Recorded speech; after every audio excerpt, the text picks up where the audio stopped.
The year is 1803. London, a city of shadows. By day, the streets bustle with merchants, carriages, and the clatter of industry. But when darkness falls, fear settles in. Not just the fear of thieves or cutthroats, but of something far older. In the small, working-class district of Hammersmith, whispers spread of an apparition, a figure dressed in white roaming the graveyard at night. They called it the Hammersmith Ghost. Before winter's end, this phantom would drive the community to panic, place armed men in the streets, and end in blood, trial, and one of the strangest legal precedents in British history. It began quietly in early December 1803. A few locals claimed to have seen something unusual, a tall figure draped head to toe in white, standing among the gravestones near St. Paul's Church. Then, more witnesses came forward. Some said the ghost appeared suddenly in the lane, blocking their way. Others claimed it would vanish the moment they tried to approach. In the London winters of the early 19th century, fog rolled in thick from the river, swallowing sound and distorting shapes. A pale blur in the mist could easily be mistaken for something unnatural. But these people swore what they saw was no trick of the light. Thomas Groom, a local brewer, described walking past the church when the ghost sprang at him from behind a tomb. It tried to grab his throat, he said, but he wrestled free.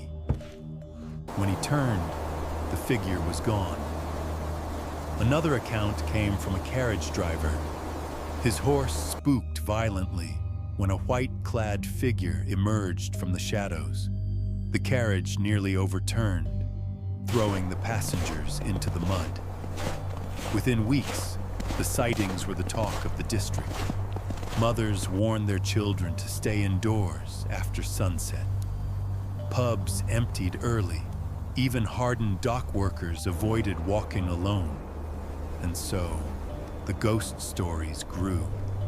Some whispered that it was the restless spirit of a suicide, buried in sacred ground against church law. Others believed it was the ghost of a man murdered nearby, wandering the streets until justice was done. In those days, ghosts weren't entertainment. They were warnings, omens, a sign that something in the world of the living was out of balance. By early January 1804, fear had turned to frustration. Men began patrolling the streets at night, armed with clubs, pistols, and muskets, determined to catch the ghost, or whatever it was.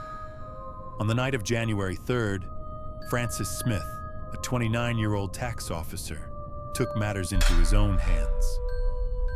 Smith was not a soldier, not a policeman, just an ordinary man who believed it was his duty to protect his neighbors. He left the warmth of the White Hart pub carrying a shotgun, his breath clouding in the freezing air. Black Lion Lane was dark, the oil lamps far apart, their light barely touching the ground. The fog was heavy that night, curling around the walls like smoke. Then, he saw it. A white figure ahead, walking slowly along the road. The shape was human, but strange, clothes gleaming pale in the moonlight. Smith raised his weapon and called out, "Who are you? Speak or I'll fire." No answer. The figure kept moving. Smith shouted again, louder this time. Still nothing.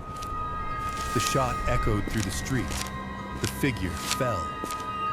When Smith reached the body, the truth was clear. This was no ghost. Lying on the cobblestones was Thomas Millwood, a 30-year-old bricklayer. His clothes were white, trousers, linen shirt, and a freshly washed apron, white from head to toe, exactly like the descriptions of the ghost. His face was pale, but not from death alone.